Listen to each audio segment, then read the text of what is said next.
রূপমকে একটা চাকরি দিন।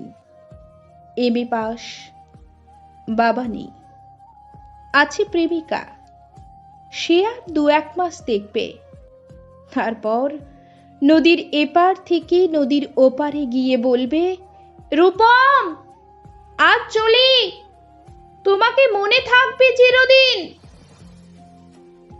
রূপমকে একটা চাকরি দিন, যে কোনো কাজ, পিয়নের কাজ হলে চলবে। তবালবাবু ফোন তুললেন।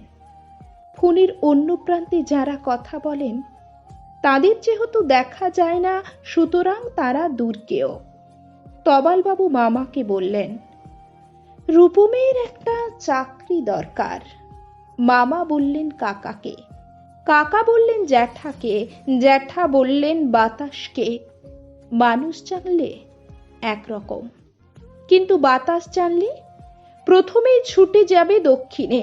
সে বলবে দক্ষিণের অরণ্যকে, অরণ্য বলবে আগুনকে, আগুন গেল আলিমুদ্দিন স্ট্রিটে, আলিমুদ্দিন ছুটল নদীকে বলার জন্য, নদী এসে আছড়ে পড়ল উপকূলে, আসমুদ্র হিমাচল বলে উঠল, রূপমকে একটা চাকরি দাও।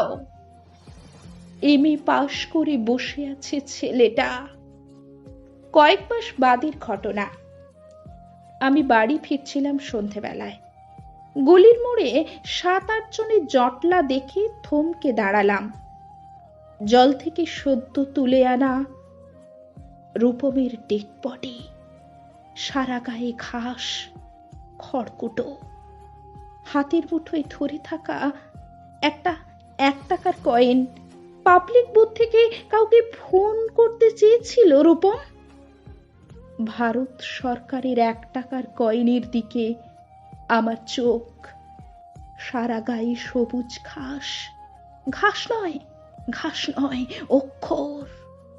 এমএ পাশ করতে একটা ছেলেকে যত অক্ষর পড়তে হয়, সেই সমস্ত ব্যর্থ অক্ষর ওর গায়ে লেখা আছে।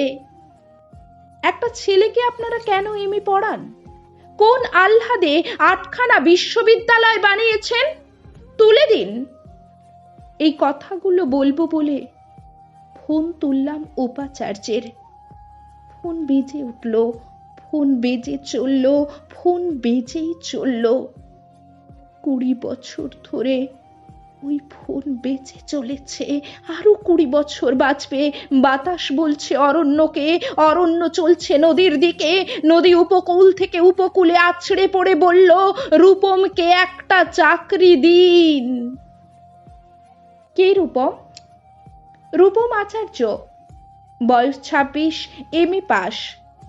বাঁদিকের গালে একটা কাটা দাগ আছে।